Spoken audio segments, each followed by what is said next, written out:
Hola a todos y todas y bienvenidos a una nueva edición de Grado 5, una coproducción de Epicentro TV y La República. Y bueno, ayer el Congreso de la República censuró por una amplia mayoría al ministro del Interior, Vicente Romero. Los cargos que se le imputaban eran una presunta ineficiencia en su gestión ante el avance del crimen organizado y la inseguridad ciudadana, además del fracaso del estado de emergencia focalizado en diversos puntos del país. El resultado de la votación fue contundente. Recordemos que se necesitaban 66 votos para alcanzar la censura y se lograron 75 votos a favor, 28 en contra y 14 abstenciones. De las 12 bancadas que conforman el actual Congreso de la República, 4 votaron de manera colegiada, o sea, en bloque, a favor de la salida del ministro. Estas fueron Fuerza Popular y Perú Libre, en primer lugar, que fueron las bancadas que propusieron las dos mociones de vacancia. Justo tenemos dos declaraciones de dos congresistas de Perú Libre que nos llamaron la atención. Primero vamos a escuchar al señor Wilson Quispe referirse al ministro del Interior y el gobierno. Escuchemos. El señor Vicente Romero está conchavado, señor presidente, con su amigo, con su jefe, con su patrón, el señor Otárola, conocido como el carnicero de los Andes. Aparte de esto, señor presidente, aparte de ser genocida, incapaz, Pilatos es un terruqueador. Bueno, bastante duras las palabras del señor Wilson Quispe en contra no solamente del ministro del Interior, del ahora ex ministro del Interior, Vicente Romero, sino también del señor Otárola. Y quien también se refirió de Perú Libre al tema fue el congresista Guido Bellido, quien utilizó además una expresión bastante llamativa para pedir un nuevo ministro que tenga determinadas características. Escuchémoslo. Una dirección correcta y adecuada en el Ministerio del Interior. El Perú, con toda sinceridad, presidente, requiere un ministro del Interior berraco, alguien que pueda poner fuerza, autoridad. Bueno, no sé exactamente qué quiere decir con que necesitamos un nuevo ministro berraco. Es una palabra, una jerga, ¿no? Que se usa habitualmente. Me parece además que es una jerga extranjera, no sé si es colombiana o venezolana, se usa para decir a alguien que tenga agallas, una cosa así. Me llama la atención que Guido Bellido usara esa palabra.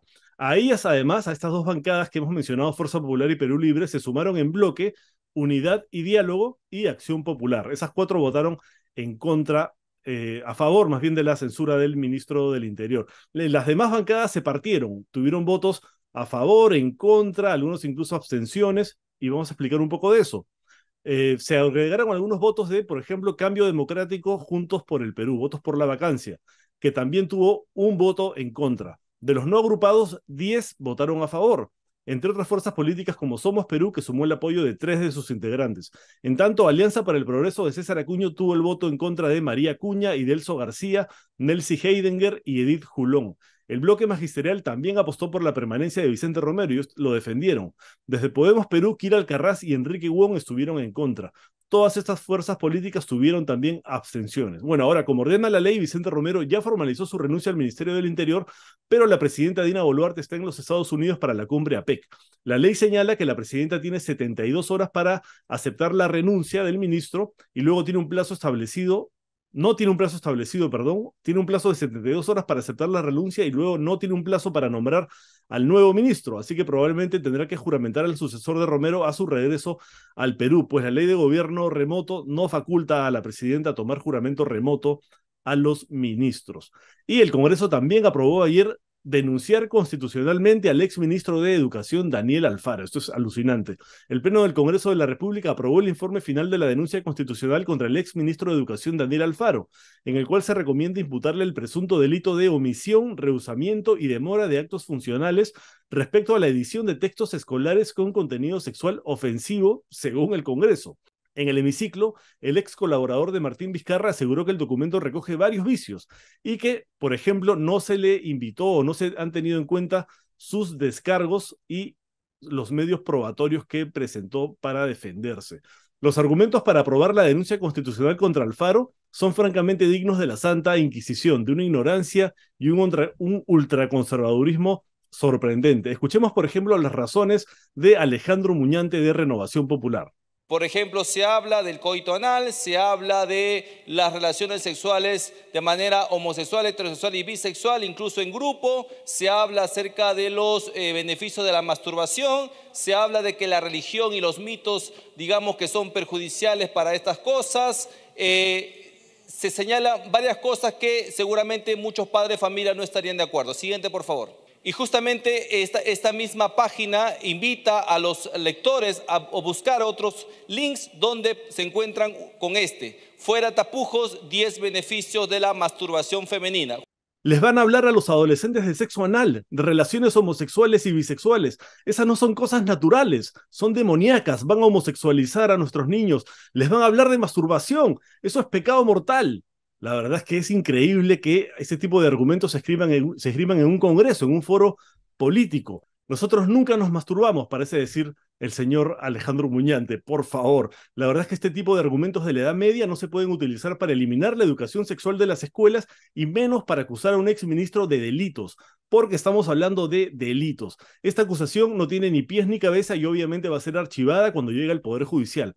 A pesar de todos los que se oponen a la educación sexual integral y que son corresponsables de los altos índices de embarazo adolescente e incluso de los abusos sexuales de menores, porque han decidido legislar para mantenerlos en la ignorancia y el oscurantismo. Así estamos.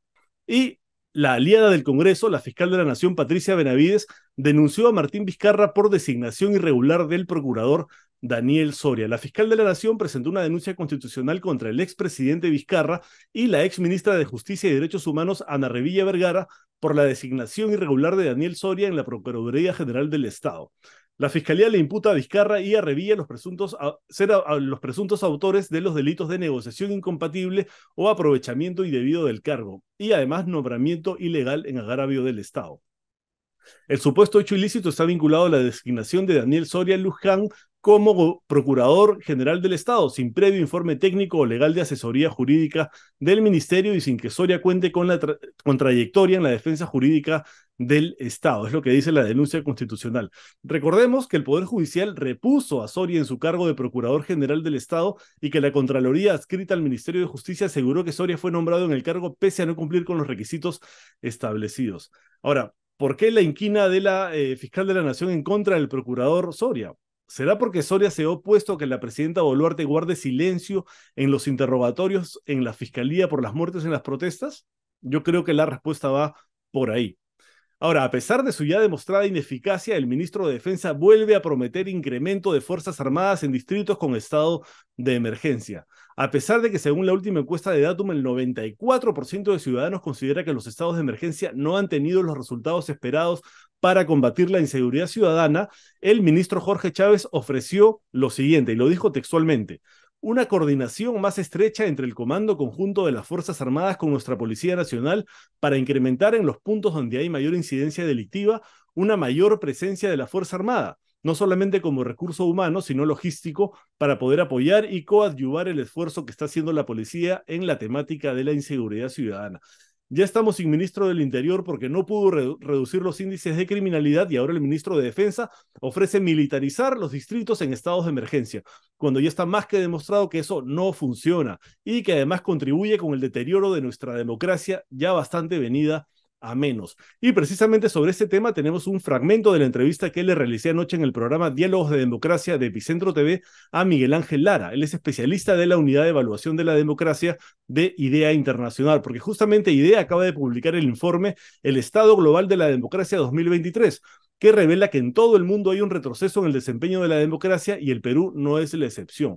Para el caso peruano, además del uso injustificado de los estados de emergencia, como los que tenemos ahora, resalta la falta de independencia y separación de poderes, entre otros temas. Veamos la entrevista. Y en este momento tenemos 4 distritos de Lima y distritos de otras ciudades en estados de emergencia por inseguridad ciudadana, con la limitación de derechos que eso implica. ¿Cómo eso afecta también a la democracia? Bueno, pues una de las cosas que nos preocupa, y de hecho hacemos especial énfasis para América Latina, es la creciente militarización del espacio público y que están pasando a manos del ejército y la marina, digo, dependiendo de cómo se le nombre en cada país, pero digamos a las Fuerzas Armadas, tareas que le deberían de corresponder a la seguridad civil, a la policía. ahí hay muchos problemas. A nivel regional, hay insuficiente adiestramiento, capacidad y recursos en las policías, y me refiero a recursos logísticos, financieros, humanos, de capacitación. Se recurre al ejército y el ejército los ejércitos son especialistas en defender fronteras contra amenazas externas. Tienen otros protocolos y otras tácticas mucho más directas. Y nos preocupa que se ha utilizado el ejército para controlar la seguridad interior, pero también para dirigir partes de la administración pública, para también llevar temas de migración. En México, por ejemplo, es el ejército quien ha construido una barda, digamos, con efectivos del ejército en la frontera sur con Guatemala para prevenir la migración.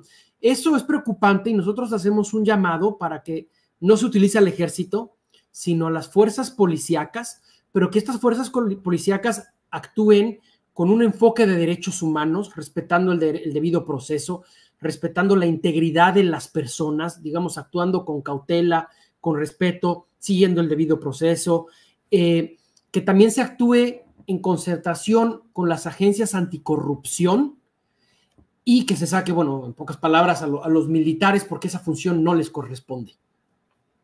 Ahora, si bien el informe analiza la situación de la democracia hasta el 31 de diciembre del 2022, ¿cómo cree usted que la represión violenta de las protestas, que también fueron violentas, hay que decirlo, contra el gobierno y la muerte de 49 ciudadanos por disparos de la policía y el ejército, afectan a nuestra democracia? Recordemos que además la Comisión Interamericana de Derechos Humanos determinó que hubo violaciones de derechos humanos e incluso presuntas ejecuciones extrajudiciales. Bueno, eso por supuesto afecta a la democracia y a cualquier democracia. Un país democrático y que se precie de eso, pues una de las funciones principales es velar por la integridad de sus ciudadanos, ¿no? Las protestas, digamos, por supuesto son una expresión legítima, pero también cuando hay violencia hay que tener cuidado. Y la violencia no necesariamente se tiene que responder con más violencia, ¿no? Por eso la importancia del diálogo que sé que hacen ustedes y sé que hace Idea Internacional aquí en el país. Los contextos de polarización no son buenos para nadie a nivel micro ni a nivel macro para la democracia. Cuando tienes polarización, los partidos políticos, los distintos grupos, los movimientos, no se hablan entre ellos. Y si lo vemos a nivel micro, cuando yo pienso diferente de mi vecino o creo que pienso diferente, eso puede llevar a la violencia. La polarización que hemos estado viviendo en la región, ¿no? Es una de las principales causas de descomposición de la democracia.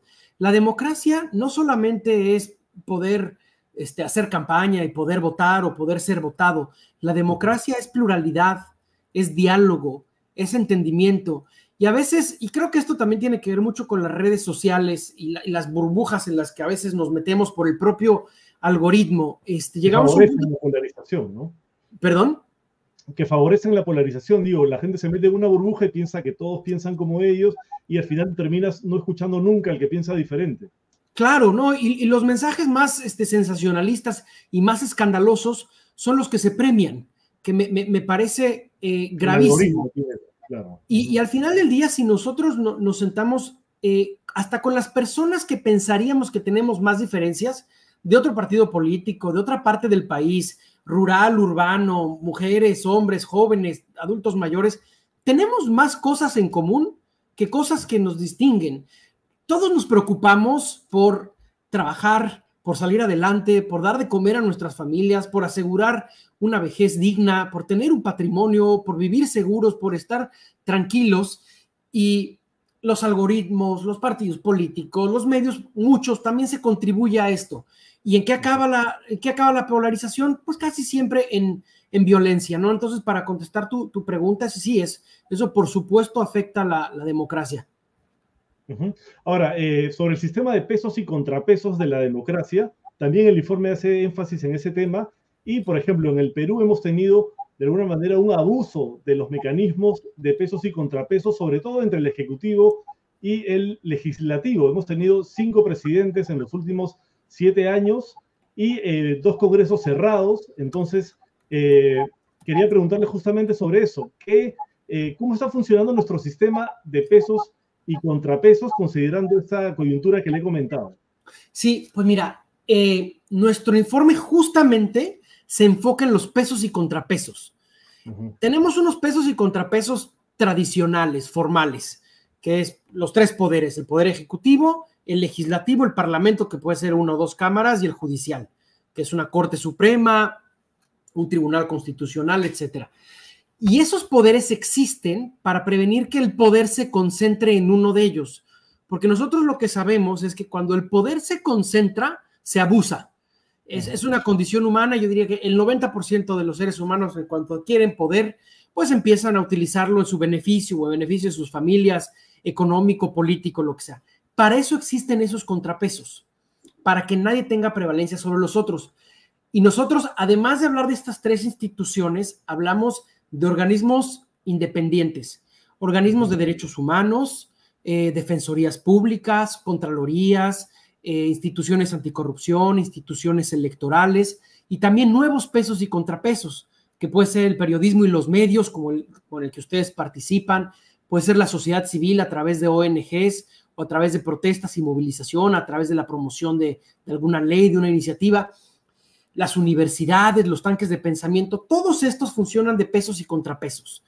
Por eso tenemos sociedades como, pensemos en Nicaragua, donde el régimen dictatorial de Daniel Ortega se ha ido contra todos. Sacaron a la Cruz Roja, la Iglesia Católica, empezaron yendo contra la oposición y después se fueron yendo contra todos que hacen su trabajo, que tienen un pensamiento independiente, que escriben, que investigan. A eso nos referimos nosotros con los pesos y contrapesos. Y es deseable y es necesario tener estos pesos y contrapesos justo para evitar, pues, lo que estamos viendo ahí en pantalla, ¿no? El autogolpe de Fujimori en 1992, donde anuló uno de los poderes para él básicamente gobernar por decreto. Y cuando eso pasa, como decía yo, el poder se concentra, el poder se abusa. Es saludable, es deseable tener pesos y contrapesos, porque eso nos habla de libertad, de debate, de poder incidir.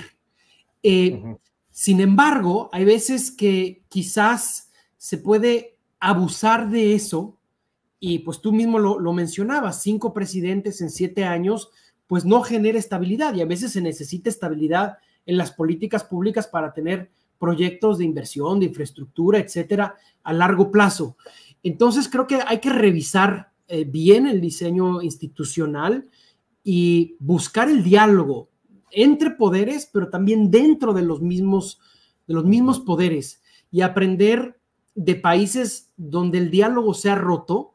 Eso ha llevado a consecuencias muy graves. Te hablo en el caso de uno de mis países, que es España. Cuando el diálogo se rompió, llevó a una guerra civil brutal, violenta, con la pérdida de muchas vidas humanas, y después que llevó a una dictadura de 40 años marcada por violencia, por represión, por exilio. Entonces es muy importante, porque el diálogo es pues casi una medicina preventiva, y insisto, entre poderes, pero también dentro de los poderes. Bueno, quiero invitar a todos a ver la entrevista completa, dura un poco más de media hora y es bastante interesante lo que ha encontrado este informe de Idea Internacional, no solamente para el Perú, sino para todo el mundo. Pero la entrevista, digamos que aborda específicamente y con mayor importancia el caso peruano. Bueno, eso ha sido todo en el programa de hoy. Nos vemos mañana en una nueva edición de Grado 5, una coproducción de Epicentro TV y La República. Chao.